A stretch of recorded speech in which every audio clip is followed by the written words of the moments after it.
الحمد لله نحمده ونستعينه ونستغفره ونؤمن به ونتوكل عليه ونعوذ بالله من شرور أنفسنا ومن سيئات أعمالنا من يهده الله فلا مضل له ومن يضلله فلا هادي له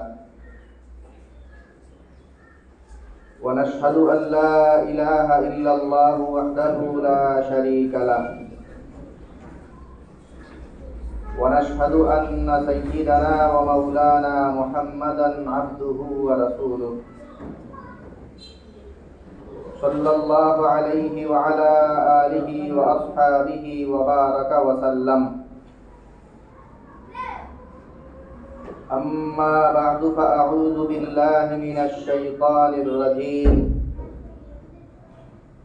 بسم الله الرحمن الرحيم. إن الذي فرض عليك القرآن لرادك إلى معاد قل ربي أعلم من جاء بالهدى ومن هو في ضلال مبين. وقال رسول الله صلى الله عليه وسلم عصابتان من أمتي أحرزهما الله من النار عصابة تغزو الهند وعصابة تكون مع عيسى بن مريم. اللهم صل على محمد وعلى آل محمد كما صليت على إبراهيم وعلى آل إبراهيم إنك حميد مجيد. اللهم بارك على محمد وعلى آل محمد كما باركت على إبراهيم وعلى آل إبراهيم إنك حميد مجيد. سبحانك لا علم لنا إلا ما علمتنا إنك أنت العليم الحكيم.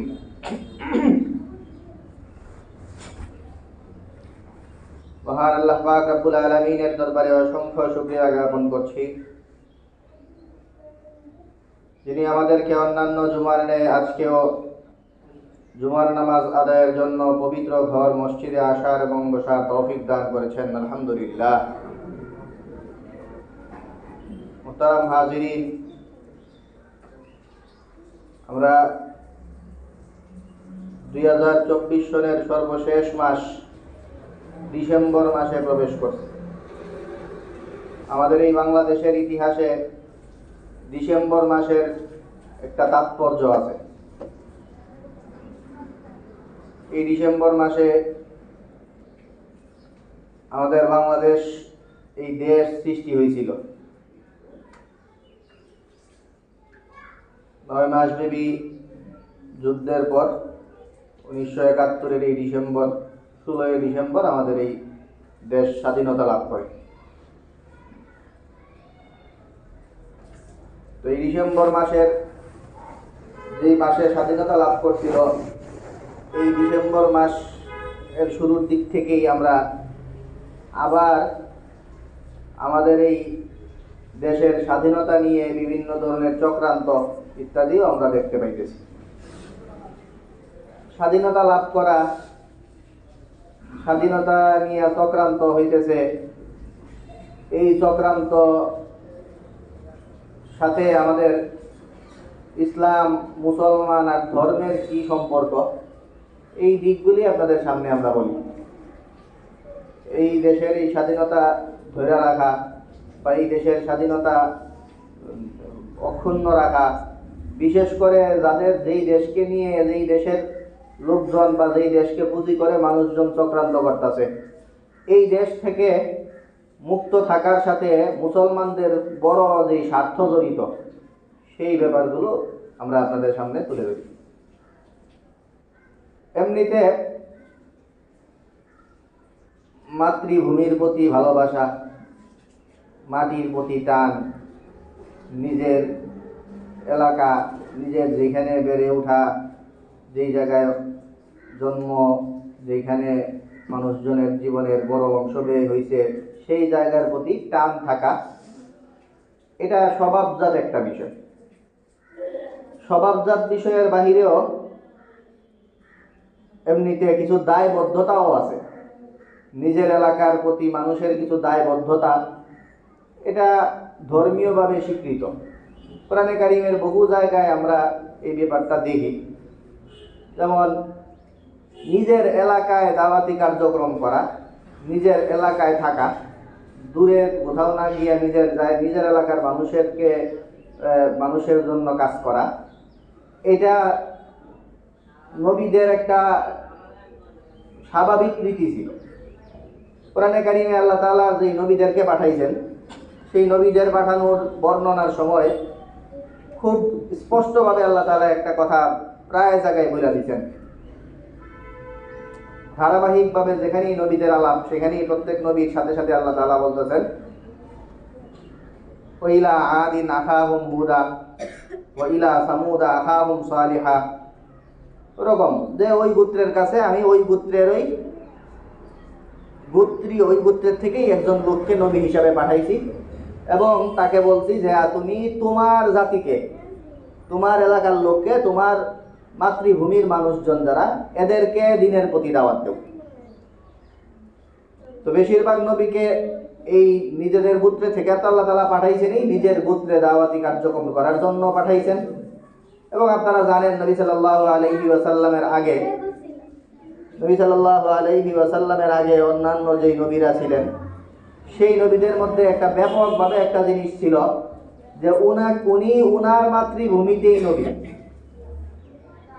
অন্যথা হয়েছে বিভিন্ন সময়, কিন্তু স্বাভাবিকভাবে এটাই ছিল যে উনি উনার জন্মভূমিতে, উনার মাতৃভূমির প্রতি ওখানেই ওনার দায়বদ্ধতা, ওখানকার লোকজনের নবী। একই সময়ে অন্য এলাকায় ওই এলাকার আরেকজন নবী আছে। এবং এইটা তো ছিল একটা দিক। এই দিকের পাশাপাশি মাতৃভূমির প্রতি মানুষের যেন একটা দায়বদ্ধতা, সেই দায়বদ্ধতার ঘোষণা দিয়ে আল্লাহ তাআলা কোরআনে কারিমে আরেকটা আয়াতের মধ্যে বলেন, যেটা আমরা এই ভাষা সংক্রান্ত কথাবার্তা যখন বলি, বিশেষ করে ফেব্রুয়ারি মাসে, এটা আপনাদের সামনে বলে থাকি, যে আল্লাহ তাআলা বলেন যে ওমা আরসালনা মিন রাসূলিন ইল্লা বিলিসানি কওমিহি লিয়ুবাইয়িনা লাহুম। আমি যত রাসূল পাঠাইছি এই যাবৎ, সব রাসূলকে উনি যেই এলাকায় বেড়ে উঠছেন, ওনার যে এলাকা, সেই এলাকার ভাষা শিখাইয়াই পাঠাইছি। কোনো আন্তর্জাতিক ভাষা টাষা ওরকম না, ওই এলাকা মাতৃভাষা উনি পাঠান।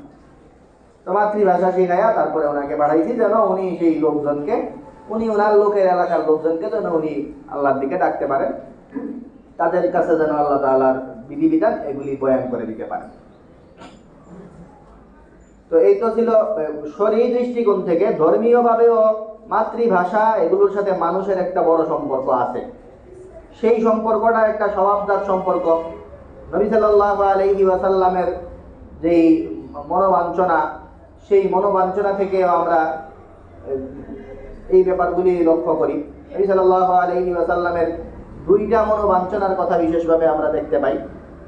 একটা হলো নবী সাল্লাল্লাহু আলাইহি ওয়াসাল্লাম একটা সুদীর্ঘ সময় পর্যন্ত,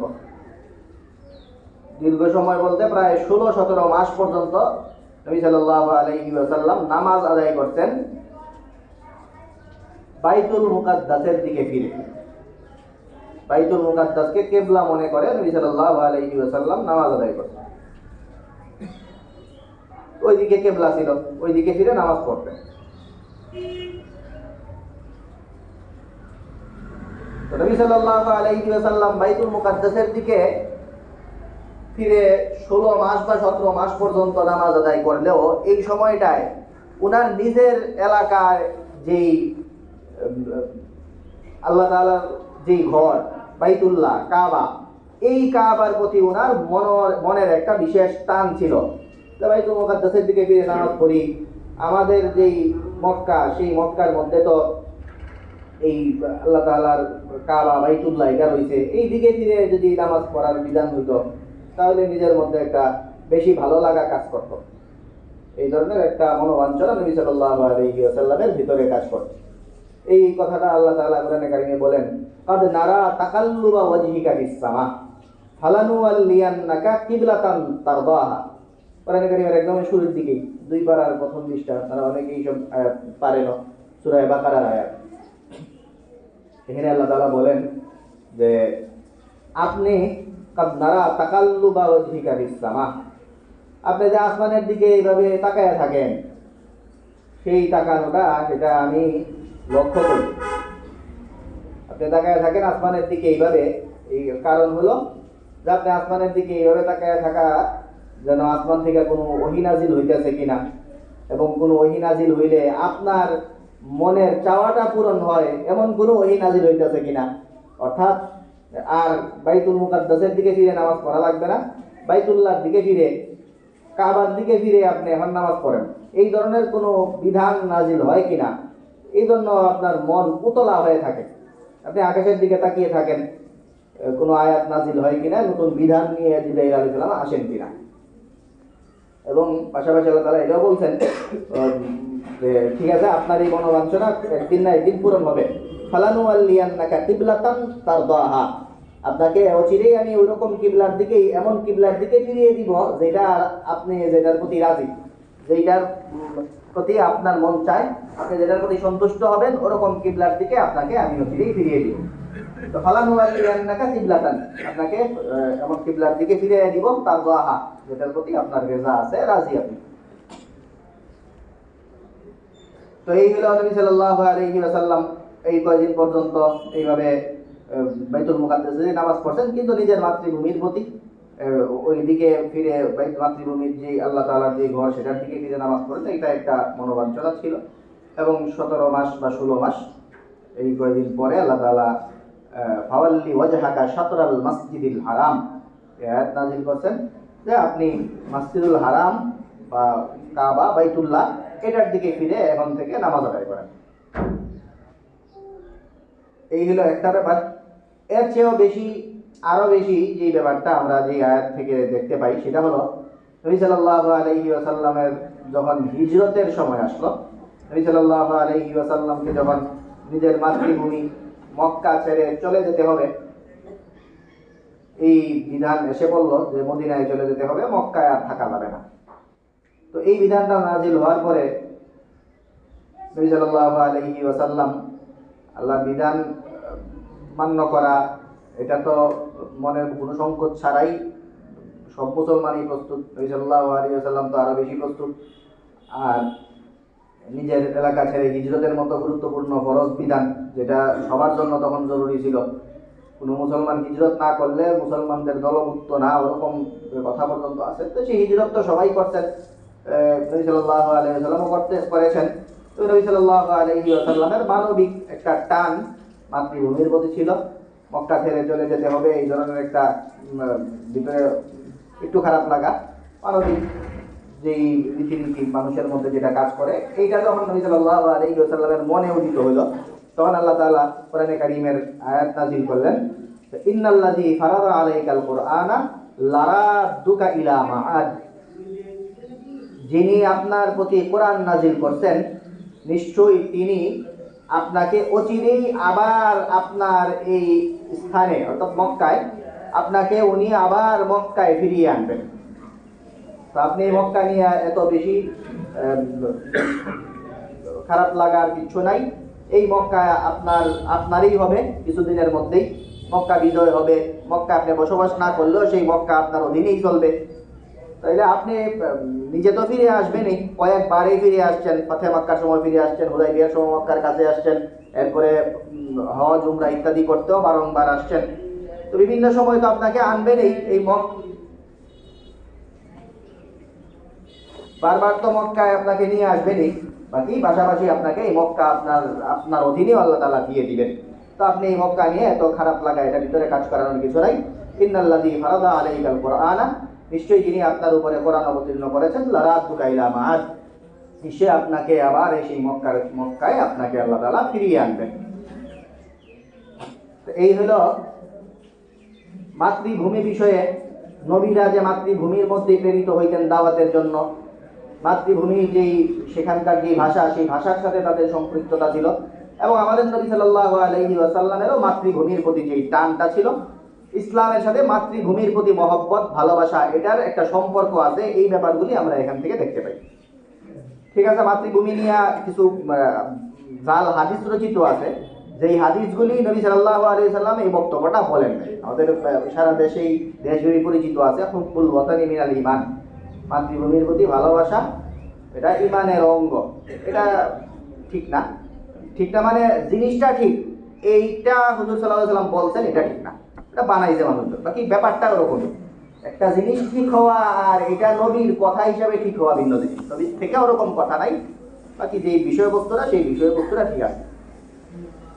বাকি মানুষজন এই সুন্দর একটা বিষয়বস্তু, সুন্দর কোনো কিছু চাইলে মানুষ অটোমেটিক ওটার আগে পিছে হাদিস লাগাই দেয়, ওরকম অনেকে কিছু করে।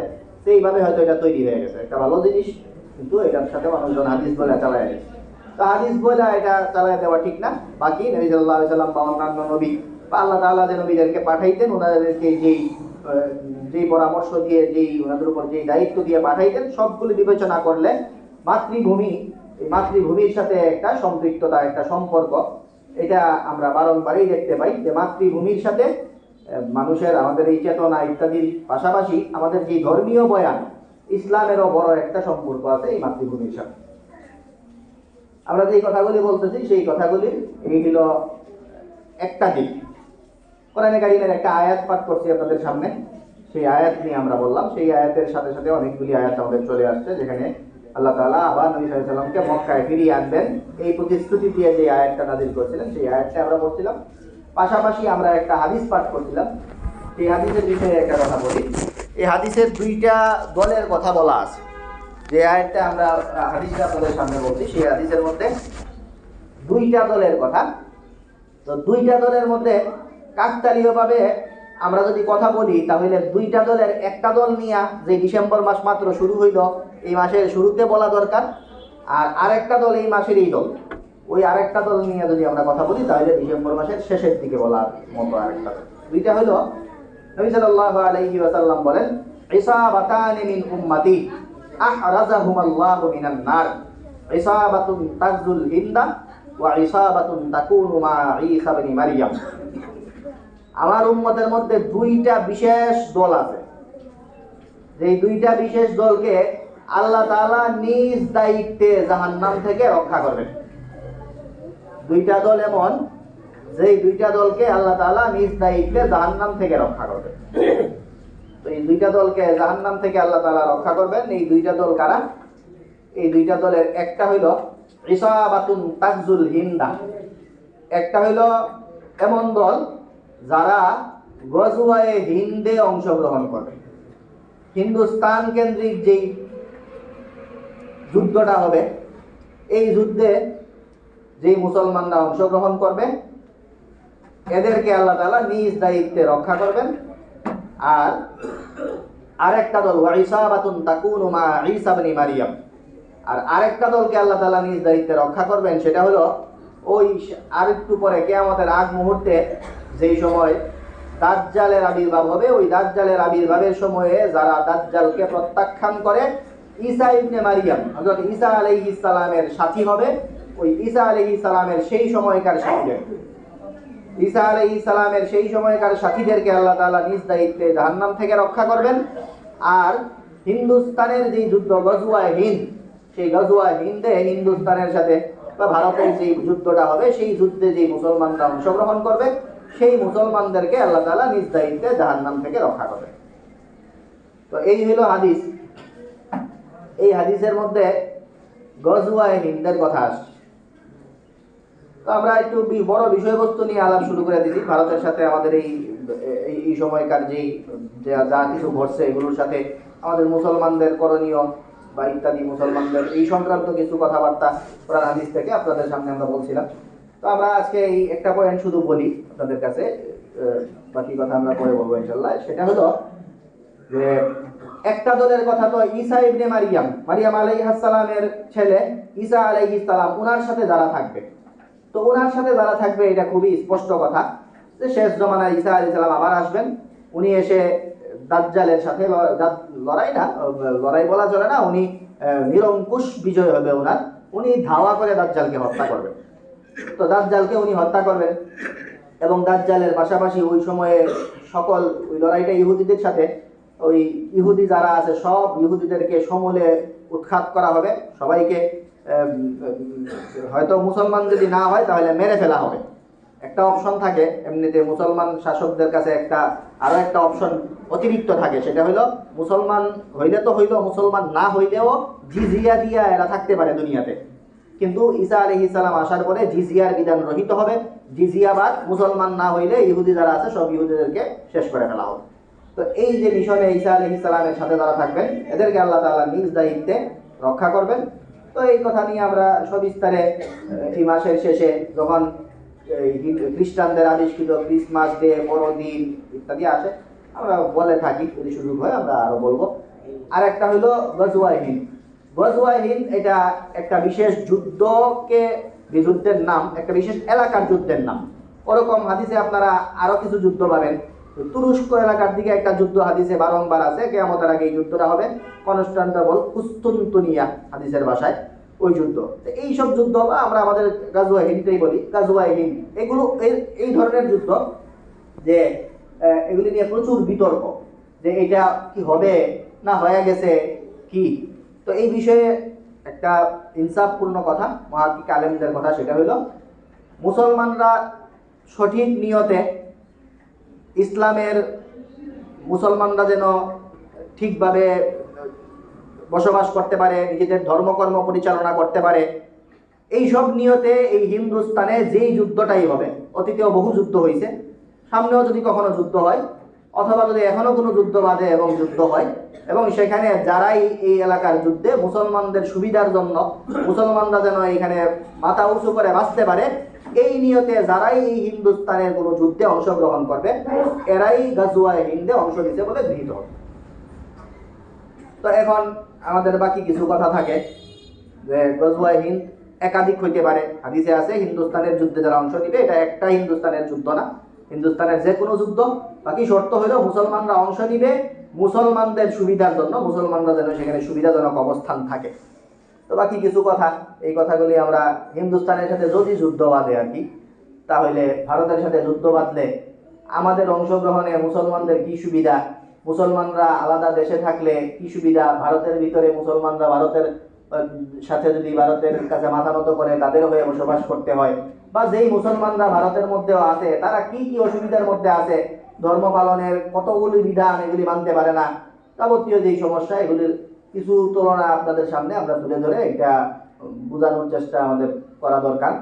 যে এই সময়ে যারা যে কোনো যুদ্ধ, রাষ্ট্রপক্ষ আমাদের যারা রাষ্ট্র চালাইতেছেন বা যারা এই ধরনের দায়িত্ব আছেন, ওনারা বিভিন্ন নিয়তে যুদ্ধ যদি বাজে করা লাগতে পারে, দায়বদ্ধতা থেকেও করা লাগতে পারে, চাকরি আছে সেই চাকরির তাগিদেও করা লাগতে পারে, কিন্তু কোনো মুসলমানের এখানে ভালো নিয়তেও যে এই যুদ্ধে, এই যুদ্ধ না লাগুক কিন্তু এই যুদ্ধের পারিপার্শ্বিক কথাবার্তা যেগুলি হয় এগুলোতে অংশগ্রহণ, এই নিয়তেও যে সম্ভব যে এখানে আমাদের এই কথাবার্তা বা আমাদের এই সাহসিকতার কারণে মুসলমানরা মাথা উঁচু করে এই দেশে বাঁচতে পারতেছে, মুসলমানদের এই বাঁচার, মুসলমানরা যেন হিন্দুদের অধীনে থেকে কিছু ইবাদত করবে, কিছু ইবাদত বাদ দিবে, এইভাবে বাঁচার থেকে মুসলমানরা সুন্দরভাবে এই দেশে বসবাস করে, ইসলামেরও যে এটা একটা লাভ হয় এই যুদ্ধে অংশগ্রহণের দ্বারা, এইভাবেও যে এই যুদ্ধে অংশগ্রহণ করা যায় সাধারণ মুসলমানদের, এই কয়েকটা দিক তাদের সামনে আমরা তুলে ধরবো।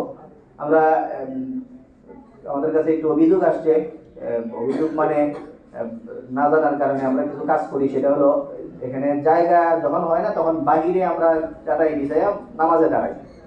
তো বাহিরে যখন আমরা নামাজে দাঁড়াই তখন অনেকে নাকি মাঝখানের রাস্তা বাদ দিয়ে একদম ওই দেয়ালের পাশে জায়গা করে।